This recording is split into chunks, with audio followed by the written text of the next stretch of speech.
రాజన్న సిరిసిల్ల జిల్లా తంగళ్లపల్లి మండలం జిల్లెళ్ల గ్రామంలో గౌడ సంఘం గౌడ యువసేన ఆధ్వర్యంలో సర్వాయి సర్దార్ పాపన్న గౌడ్ 314వ వర్ధంతి మంగళవారం నిర్వహించారు. ఫ్యాక్స్ చైర్మన్ కోడూరి భాస్కర్ గౌడ్ మాట్లాడుతూ 16వ శతాబ్దం నాటి బాహుబలి విప్లవ యోధుడు సర్దార్ పాపన్న గౌడ్ అని, బహుజన ఆత్మ గౌరవానికి ధీరత్వానికి సర్దార్ సర్వాయి పాపన్న గౌడ్ ప్రతీక అని, ఆయన ఆశయాలను కొనసాగిస్తూ ఐకమత్యంతో ముందుకు సాగాలని కోరారు. ఈ కార్యక్రమంలో గౌడ యువసేన అధ్యక్షుడు తాళ్లపల్లి రాజు గౌడ్, ఉపాధ్యక్షులు కోడూరు నరేష్ గౌడ్, సభ్యులు కోడూరు సంతోష్ గౌడ్, తాళ్లపల్లి భాస్కర్ గౌడ్, తాళ్లపల్లి నర్సయ్య గౌడ్, బలగం రాములు గౌడ్ సంఘ సభ్యులు పాల్గొన్నారు.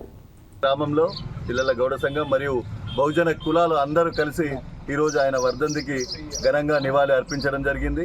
మరి ఎంతో చరిత్ర కలిగిన సర్దార్ సర్వాయి పాపన్న గౌడు చరిత్రను మరి ఆ రోజు వలస పాలకులు చరిత్రను మరుగునపరిచి ఆనవాళ్ళు లేకుండా చేసిన మరి ఈరోజు లండన్ కేంబ్రిడ్జ్ యూనివర్సిటీలో ఆయన పాఠ్యాంశాన్ని చేర్చి ఆయనకు నిజమైన నివాళి ఇక్కడ ఇవ్వకుండా ఆయన కీర్తిని దేశ నలువిలలా వ్యాపింపజేసిన ఈరోజు గౌడ సమాజానికి బహుజన కులాలందరికీ ఆయన వర్ధంతి సందర్భంగా నివాళులు తెలియజేసుకుంటూ ఉన్నాం.